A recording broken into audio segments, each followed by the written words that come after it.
آدھی رات کو اچانک میری آنکھ کھلی تو میں یہ دیکھ کر حیران رہ گئی کہ میرے شوہر بستر پر موجود نہیں تھے۔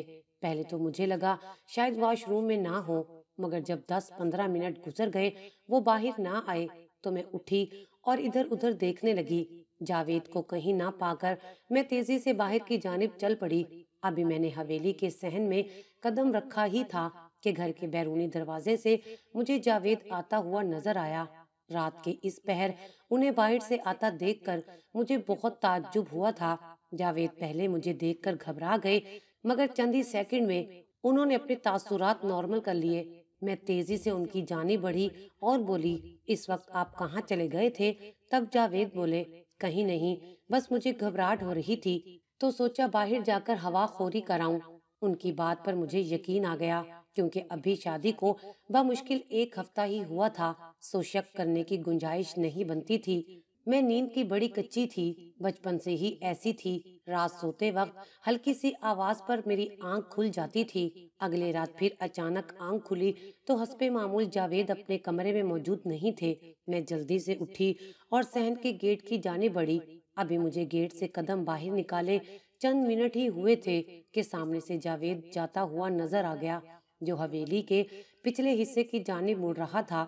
رات بہت خاموش تھی، ہر طرف گھپ اندھیرا تھا، اس لیے ڈر کے مارے میں خاموشی سے واپس آ گئی اور بستر پر لیٹ کر سوچتی رہی کہ آخر کیا ماجرا ہے۔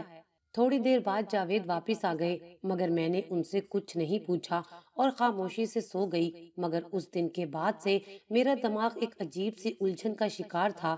مجھے جاوید سے پہلی ہی نظر میں محبت ہو گئی تھی اور میں کسی بھی صورت ان پر شک نہیں کرنا چاہتی تھی۔ اگلے دن میں نے گھر کی ملازمہ سے پوچھا کہ گھر کے پچھلے حصے میں کون رہتا ہے۔ میری بات سن کر ملازمہ نے حیرت سے منہ پر ہاتھ رکھ لیا اور بولی، بی بی جی، آج تو آپ نے یہ بات کر لی ہے، مگر خدا کے لیے دوبارہ مت کیجیے گا۔ صاحب جی نے سختی سے اس گھر کے بارے میں بات کرنے سے روکا ہوا ہے۔ کوئی نہیں جانتا کہ اس گھر میں کیا ہے اور کون رہتا ہے، اس لیے آپ بھی دوبارہ اس گھر کے بارے میں کوئی سوال مت کیجیے گا۔ اگر صاحب جی کو پتہ چل گیا کہ میں نے آپ سے اس بارے میں کوئی بات کی ہے تو غضب ہو جائے گا، وہ اسی وقت مجھے کام سے نکال دیں گے۔ یہ کہہ کر وہ اپنی پھٹی ہوئی آنکھیں لے کر وہاں سے نکل گئی۔ میں کافی دیر اس کے رویے پر حیران وہیں کھڑی سوچتی رہ گئی۔ آخر کار میں اس نتیجے پر پہنچی کہ شام کو جب جاوید آئے گا اسی سے خود ہی سچائی معلوم کروں گی۔ میں جانتی تھی وہ مجھ سے بے پناہ محبت کرتا ہے، مجھ سے کچھ نہیں چھپائے گا۔ رات کو جاوید کے آتے ہی میں نے موقع پاتے ہی ان سے پوچھا، کل میں نے آپ کو حویلی کی جانب جاتے ہوئے دیکھا تھا، آپ وہاں کیوں گئے تھے؟ میری یہ بات کرنے کی دیر تھی کہ میرے شوہر جاوید نے حیرت سے میری جانب دیکھا۔ اگلے ہی لمحے میرے منہ پر زوردار تھپڑ پڑا تھا۔ وہ میرا منہ دونوں ہاتھوں سے پکڑ کر بولے، تم میری جاسوسی کرتی رہتی ہو، آج تو تم نے یہ ہمت کر لی ہے، مگر آئندہ تم نے اس طرف جانے کی ہمت بھی کی تو وہ دن تمہاری زندگی کا آخری دن ہوگا۔ ان کی آنکھوں میں مارے تیش کے خون اتر آیا تھا۔ ان کا لہجہ اتنا سخت تھا کہ ان کے چھوڑتے ہی میں ایک دم پیچھے ہٹی۔ میں سوچ بھی نہیں سکتی تھی کہ مجھ سے بے پناہ محبت کرنے والا شخص، اتنے بڑے گھر کا چشم و چراغ، لندن یونیورسٹی سے پڑھ کر آنے والا، اس قدر غیر مہذب اور جاہلانہ ہو سکتا ہے۔ میری آنکھوں میں نمی اتر آئی تھی جسے میں نے خاموشی سے چھپا لیا۔ میں ان کے اس رویے پر چپ ہو گئی، مگر میں نے دل میں ایک فیصلہ کر لیا تھا جسے میں نے ہر حال میں پایہ تکمیل کو پہنچانا تھا۔ وہ رات خاموشی سے گزر گئی، مجھے اگلی شام کا انتظار تھا، مگر اس رات غیر متوقع طور پر جاوید کہیں نہیں گئے تھے۔ اس کے بعد بھی تقریباً پورا ہفتہ وہ کمرے سے باہر نہیں نکلے تھے، مگر جاوید کا رویہ میرے ساتھ بدلا بدلا سا تھا۔ اب میرے تجسس کا مادہ دم توڑنے لگا تھا۔ میں نے سوچ لیا کہ ان کا گھریلو معاملہ ہے، اگر یہ مجھے نہیں بتانا چاہتے تو مجھے بار بار سوال نہیں کرنا چاہیے، کہیں ایسا نہ ہو اپنا ہی گھر برباد کر بیٹھوں۔ مگر ٹھیک 1 ہفتے بعد آدھی رات کو اچانک مجھے ایسا لگا جیسے کمرے کا دروازہ کھلا ہو۔ میں نے ایک دم آنکھ کھولی تو جاوید کمرے سے باہر نکل رہا تھا۔ اس نے پیچھے مڑ کر دیکھا، میں نے فوراً آنکھیں موند لیں اور سونے کا ناٹک کرنے لگی، مگر جیسے ہی وہ کمرے سے باہر نکلا میں بھی تیزی سے اس کے پیچھے پیچھے چل دی۔ میں نے دل میں یہ تہیہ کر لیا کہ آج تو میں سچ جان کر ہی رہوں گی۔ آخر جاوید مجھ سے کیا چھپا رہے ہیں؟ میں بھی اٹھ کر ان کے پیچھے چل پڑی تھی۔ جاوید پیچھے مڑ مڑ کر بار بار دیکھ رہا تھا، مگر جیسے ہی وہ پیچھے مڑتا میں کسی نہ کسی چیز کی اوٹ میں چھپ جاتی۔ حویلی بہت بڑی تھی، سو میرے لیے یہ کرنا مشکل نہیں تھا۔ جاوید حویلی سے باہر نکل چکا تھا۔ رات ٹھنڈی اور یخ بستہ تھی، اس پر دھند اس قدر زیادہ کہ ہاتھ کو ہاتھ بھی نظر نہیں آتا تھا، اس لیے میں تھوڑا فاصلہ رکھ کر دبے قدموں پیچھے چلتی رہی۔ جاوید کو پتہ نہیں تھا میرے پیچھے کون ہے۔ وہ حویلی پہ جا چکا تھا، مگر میں تیزی سے اندر لپکی۔ دروازے میں اس نے قدم رکھا، پھر سامنے کا دروازہ کھول کر اندر داخل ہو گیا، لیکن خوشی کی بات یہ تھی کہ وہ دروازہ تھوڑا سا کھلا رہ گیا۔ میں برآمدے کی ایک دیوار کی اوٹ میں چھپ کر اندر کا منظر بآسانی دیکھ سکتی تھی۔ اندر جاتے ہی جاوید نے کمرے کی لائٹ کھولی، مگر اس کے بعد کا منظر میرے ہوش اڑا گیا تھا۔ میں سوچ بھی نہیں سکتی تھی سچائی اتنی بھیانک ہوگی۔ میں نے وہاں ایک خوبصورت لڑکی دیکھی جو ویل چیئر پر بیٹھی تھی۔ میرا شوہر اس کی گود میں سر رکھ کر اس سے باتیں کر رہا تھا۔ میرے لیے یہ منظر ناقابل برداشت تھا۔ میری آنکھوں سے آنسو نکلنے لگے۔ سوچ بھی نہیں سکتی تھی کہ میرا شوہر میرے ہوتے ہوئے اس طرح کی سرگرمیوں میں ملوث ہوگا۔ میرے اوپر جیسے قیامت برپا ہو گئی کہ میں کیسے برداشت کر سکتی تھی کہ میرا شوہر آدھی رات کو اٹھ کر کسی غیر لڑکی کی قربت میں جا بیٹھے۔ میں اپنے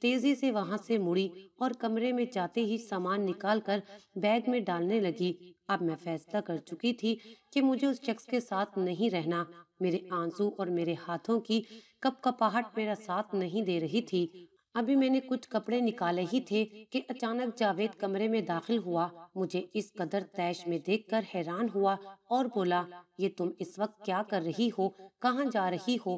اس کے الفاظ میرے کانوں میں زہر بن کر گھل رہے تھے۔ میں فوراً اس کی جانب بڑھی۔ میں چیختے ہوئے بولی، میں تمہارے ساتھ ایک سیکنڈ کے لیے بھی نہیں رہ سکتی۔ تم ایک بے وفا شخص ہو، میں تمہیں کبھی معاف نہیں کروں گی۔ اپنی بیوی کے ہوتے ہوئے تم دوسری عورتوں کی گود میں سر رکھ کر روتے ہو۔ میرے یہ کہنے کی دیر تھی کہ ایک زناٹے دار تھپڑ اس نے میرے منہ پر دے مارا۔ تھپڑ کی شدت ایسی تھی کہ میں نے خود کو مشکل سے گرتے گرتے سنبھالا تھا۔ تھپڑ مار کر بھی جاوید کا جنون کم نہ ہوا۔ وہ بولے، تمہیں شرم نہیں آتی اس قسم کی باتیں کرتے ہوئے؟ تم اس عورت کی حقیقت جان جاؤ گی تو تمہیں خود سے نفرت ہو جائے گی اور جو کچھ تم نے بولا ہے اس پر شرمندگی محسوس ہوگی۔ اس کے یہ الفاظ سن کر میں حیران رہ گئی۔ یہ کہتے ہوئے میرا شوہر زمین پر بیٹھ گیا اور بچے کی طرح بلبلا کر رونے لگا۔ میری آنکھوں میں حیرت کے آنسو بھی تھے۔ اس کی حالت دیکھ کر میں بھی زمین پر بیٹھ گئی۔ میں نے اس کے ہاتھوں کو تھام لیا اور پوچھا، جاوید، مجھے آپ بتاتے کیوں نہیں اس لڑکی سے آپ کا کیا رشتہ ہے؟ تب روتے روتے وہ لمحہ بھر کو رکے اور آہٹ لے کر بولے، یہ ان دنوں کی بات ہے جب میں پڑھائی مکمل کرنے کے بعد پہلی بار لندن سے واپس آیا تھا۔ میں نے جیسے ہی گھر میں قدم رکھا میری نظر 5 خوبصورت لڑکیوں پر پڑی۔ وہ پانچوں ایک سے بڑھ کر ایک تھیں، بے حد معصوم اور خوبصورت تھیں۔ میں نے شام کے کھانے پر اماں سے ان کے بارے میں پوچھا تو انہوں نے بتایا کہ بیٹا، یہ ہماری کام والی حلیمہ ماسی کی بیٹیاں ہیں، تمہاری بہنیں ہیں۔ مگر اماں کی یہ بات سن کر میرے دل میں کئی شیطانی خیالات اڑل آئے تھے۔ کیونکہ میں باہر سے پڑھ کر آیا تھا اس لیے میرے لیے یہ کوئی نئی بات نہیں تھی۔ مجھے تو دل لگانے کا اچھا بہانہ مل گیا تھا۔ وہ گھر میں چلتی پھرتی رنگ برنگی تتلیاں لگتی تھیں، ہر وقت میری خدمت کے لیے تیار رہتی۔ ایسے میں ان سے فائدہ کیسے نہ اٹھاتا۔ میں نے ایک ایک کر کے ان 5 بہنوں کو اپنی گرفت میں لے لیا۔ وہ پوری طرح میرے جال میں پھنس چکی تھیں۔ میں نے باری باری ان 5 کے ساتھ اپنی شیطانی خواہشات کو پورا کیا۔ میں ہر ایک سے مختلف وقت میں ملتا تھا تاکہ کسی کو شک نہ ہو۔ ان میں سے سب سے چھوٹی 14 سال کی تھی جو مجھے بے حد پیاری لگتی تھی۔ وہ ساری لڑکیاں انتہائی معصوم تھیں، لہٰذا آسانی سے میرے بہکاوے میں آ جاتی۔ حلیمہ ماسی تو یہی سمجھتی کہ میں ان کے لیے بھائیوں کی طرح ہوں، مگر میری زندگی لطف اور سرور سے بھر چکی تھی۔ میں انہیں اپنے پیروں تلے مسلتا رہا، مگر میرا برا وقت اس وقت شروع ہوا جب ایک رات ان کی سب سے چھوٹی بیٹی میرے کمرے میں آئی اور بولی، صاحب جی، میں آپ کے بچے کی ماں بننے والی ہوں۔ اس کی بات سن کر میں ہکا بکا رہ گیا۔ بلکہ میں تو بالکل انجان بن گیا۔ میں نے کہا یہ تم کیا کہہ رہی ہو؟ تب وہ میرے پاؤں میں گر گئی اور بولی صاحب جی سچ کہہ رہی ہوں، میں آپ کے بچے کی ماں بننے والی ہوں۔ یہ سن کر میرا دماغ سن ہو گیا۔ میں نے اسے پرے دھکیلا اور کہا یہ کیا بکواس کر رہی ہو؟ پتہ نہیں کس کا گند تم مجھ پر تھوپ رہی ہو۔ وہ میرے سامنے روتی رہی، ہاتھ جوڑ کر کہتی رہی خدا کے لیے صاحب جی اسے قبول کر لیں ورنہ میں کہیں کی نہیں رہوں گی۔ آپ جانتے ہیں یہ آپ کا ہی بچہ ہے۔ مجھے تو آج تک کسی نامحرم نے چھوا تک نہیں، مگر میں نے اس کی کوئی فریاد نہیں سنی، اسے کمرے سے نکال دیا، جبکہ مجھے یہ تو معلوم ہی تھا کہ بچہ میرا ہی ہے۔ اگلی صبح ماسی حلیمہ میری ماں کے پاس آئی، انہیں سب کچھ بتا دیا۔ وہ بھی بہت روئیں، گر گڑائیں، مگر ماں نے اسے بہت زیادہ بے عزت کیا اور کہا تمہیں شرم نہیں آتی؟ جس تھالی میں کھاتی ہو اسی میں تھوکتی ہو۔ مالکوں کے بیٹے پر اس طرح کا گھٹیا الزام لگاتے ہوئے کچھ شرم تو کرتی۔ یہ سب تم غریبوں کی چالیں ہوتی ہیں، ہم جیسے بڑے گھروں کے بچے پھانسنے کے لیے۔ میرے بیٹے کا معیار اتنا گرا ہوا قطن نہیں ہے کہ وہ ایک نوکرانی کے ساتھ ایسے تعلقات قائم کرے۔ میری ماں نے حلیمہ کو دھتکار کر گھر سے نکال دیا۔ اسی شام ہمیں معلوم ہوا کہ ان کی چھوٹی بیٹی نے خودکشی کر لی ہے۔ تب بھی مجھے اس پر رحم نہیں آیا تھا۔ اسی دن میری ماں نے اسے بلا کر بہت سے پیسے دیے اور کہا کہ وہ اپنی بیٹیوں کو لے کر کسی دوسرے شہر چلی جائے اور کبھی بھی ہماری حویلی واپس نہ آئے۔ پھر ماسی حلیمہ اپنی باقی بیٹیوں کو لے کر یہاں سے کہیں دور چلی گئیں اور دوبارہ کبھی واپس نہیں آئیں۔ میرے دل میں احساس ندامت تو بہت تھا، مگر میں بالکل خاموش رہا۔ اگر کچھ کہتا تو پورے خاندان کی عزت خاک میں مل جاتی۔ اس کے بعد پھر سے زندگی ایک نئی ڈگر سے شروع ہوئی۔ سب کچھ اپنے معمول کے مطابق چل رہا تھا۔ میری بہن فردوس جو کہ کالج جاتی تھی، ایک دن اس نے مجھے فون پر بتایا کہ بھائی کہ مجھے پریکٹیکل کا کوئی کام ہے، اس لیے آج مجھے آنے میں دیر ہو جائے گی، آپ مجھے 4 بجے لینے آ جانا۔ اس روز ہمارا ڈرائیور بھی گھر نہیں تھا، اس لیے اسے لینے مجھے ہی جانا تھا، مگر اللہ تعالیٰ کی کرنی ایسی کہ اس دن میں اپنے دوستوں کے ساتھ گھومنے باہر چلا گیا۔ مجھے باہر گئے ہوئے رات کے 9 بج گئے۔ اچانک میری ماں کا فون آیا، انہوں نے بتایا کہ فردوس ابھی تک گھر واپس نہیں آئی، اس کا فون بھی بند جا رہا ہے۔ اسی وقت دھماکے سے مجھے خیال آیا کہ فردوس نے تو مجھے کہا تھا کہ میں اسے 4 بجے لینے آ جاؤں۔ میں اپنی بہن کو اچھی طرح سے جانتا تھا، میری بہن بہت ڈرپوک تھی، وہ اکیلے ایک قدم بھی نہیں اٹھا سکتی تھی۔ میں تیزی سے وہاں سے اٹھا اور اندھا دھند گاڑی چلاتا ہوا اس کے کالج جا پہنچا، مگر وہاں پر کوئی موجود نہیں تھا۔ کالج کا گیٹ کھلا ہوا تھا۔ میں جلدی سے کالج کے اندر گیا اور پاگلوں کی طرح اپنی بہن کو ڈھونڈنے لگا۔ میری رگوں میں خون کسی خوف کے تحت ابل رہا تھا، ذہن میں عجیب قسم کے وہم اٹھ رہے تھے۔ میں نے تقریباً ہر جگہ اسے ڈھونڈ لیا، کمرے باہر سے بند تھے۔ جیسے ہی میں گیٹ کی طرف بڑھنے لگا، میری نظر کالج کے واش روم پر پڑی، جن میں سے کچھ کے دروازے کھلے ہوئے تھے اور کچھ کے بند تھے۔ میں تیزی سے ان کی طرف لپکا۔ جیسے ہی میں نے پہلے واش روم کا دروازہ کھولا تو میرے سامنے کا منظر میرے لیے انتہائی وحشت ناک تھا۔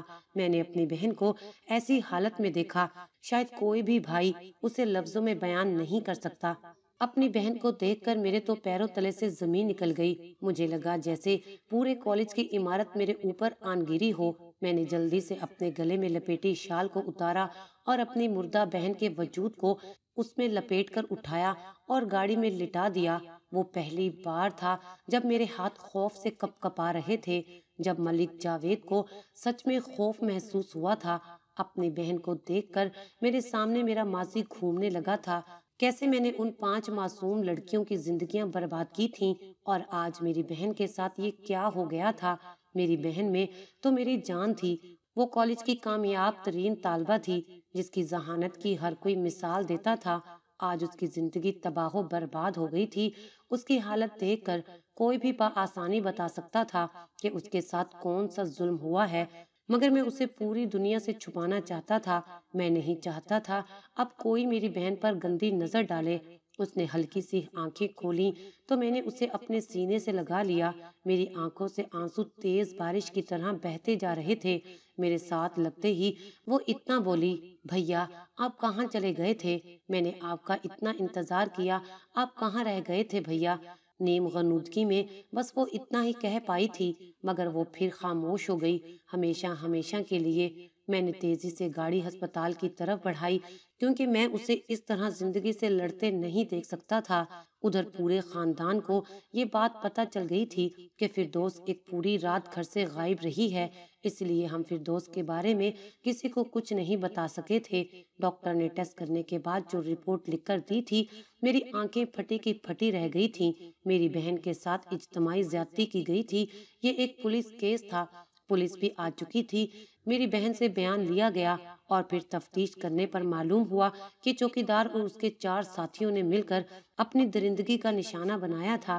یہ ایک ایسا راز تھا جو ہم نے خاندان اور علاقے میں کسی پر عیاں نہیں ہونے دیا تھا۔ میری بہن کے ساتھ جن لوگوں نے زیادتی کی تھی وہ بھی پولیس کی حراست میں تھے، لیکن اس دن کے بعد مجھے اپنے وجود سے نفرت ہو گئی تھی، کیونکہ یہ میں ہی تھا جس نے فردوس کو اس مقام تک پہنچایا تھا۔ اپنی بہن کا اصلی مجرم میں ہی تھا۔ میں اندر سے ٹوٹ کر ختم ہو چکا تھا۔ ہم نے رسوائی سے بچنے کے لیے پورے خاندان میں یہی مشہور کیا کہ فردوس ایک ایکسیڈنٹ میں مر گئی ہے۔ ہم نے فردوس کا ایک چھوٹا سا نماز جنازہ بھی پڑھا دیا۔ کوئی بھی فردوس کے بارے میں کچھ نہیں جانتا، جبکہ سچ تو یہ ہے میری بہن جیتے جی مر چکی تھی۔ اسے 3 دن بعد ہوش آیا، مگر اس نے ایک چپسی سادھ لی اور ڈاکٹر نے اس پر ایک جان لیوا انکشاف کیا کہ میری بہن اب کبھی چل نہیں سکے گی۔ وہ 1 مہینہ ہسپتال میں رہی۔ 1 مہینے میں نے اپنے والدین کو بھی کھو دیا۔ میرے ماں باپ اسی صدمے میں اس دنیا سے رخصت ہو گئے۔ میری بہن بھی دوبارہ زندگی کی طرف لوٹ کر نہیں آئی۔ میری زندگی یکسر بدل گئی۔ اس وقت مجھے رہ رہ کر ماسی حلیمہ کا خیال آتا۔ یہ سب میرے گناہوں کی سزا تھی جو میری بہن کو مل رہی تھی۔ میں نے رو رو کر اللہ تعالیٰ سے اپنے گناہوں کی معافیاں مانگی، مگر شاید میرا گناہ میری معافی تلافی سے بڑا تھا۔ میں نے اپنی بہن کو گھر لا کر سب کو یہ نہیں بتایا کہ وہ زندہ ہے۔ میں ہر رات اس سے ملنے جاتا ہوں اور اس سے باتیں کرتا ہوں، اس کے پیر پکڑ کر معافیاں مانگتا ہوں، مگر وہ میری کسی بات کا جواب نہیں دینا چاہتی۔ میں اس کی آواز سننا چاہتا ہوں، مگر وہ کچھ نہیں کہتی۔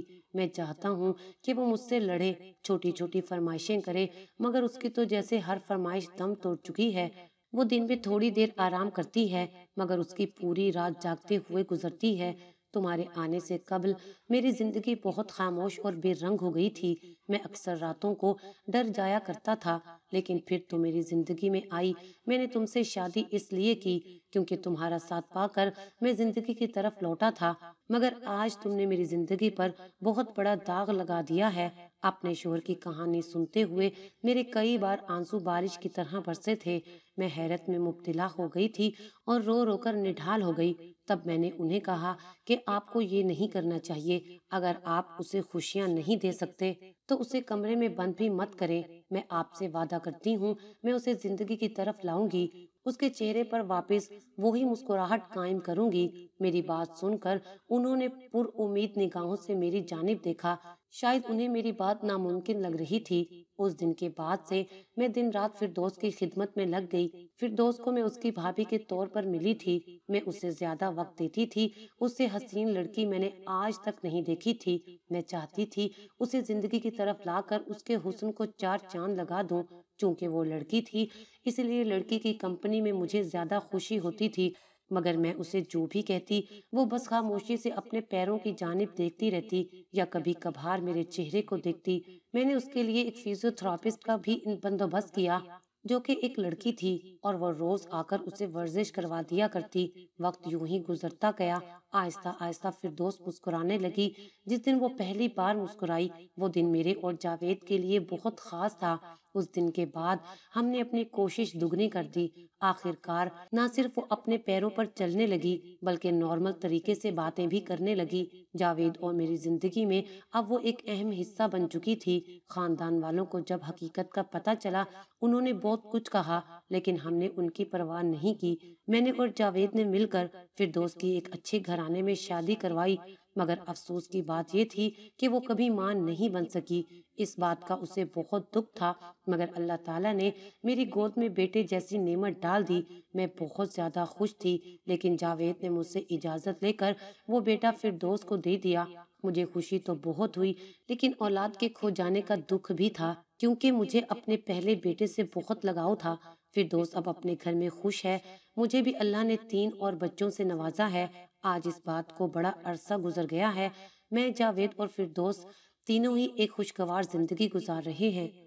اگر آپ کو ہماری یہ ویڈیو اچھی لگی ہو تو اسے لائک کریں، شیئر کریں اور مزید اچھی ویڈیوز دیکھنے کے لیے ہمارا چینل سبسکرائب کریں۔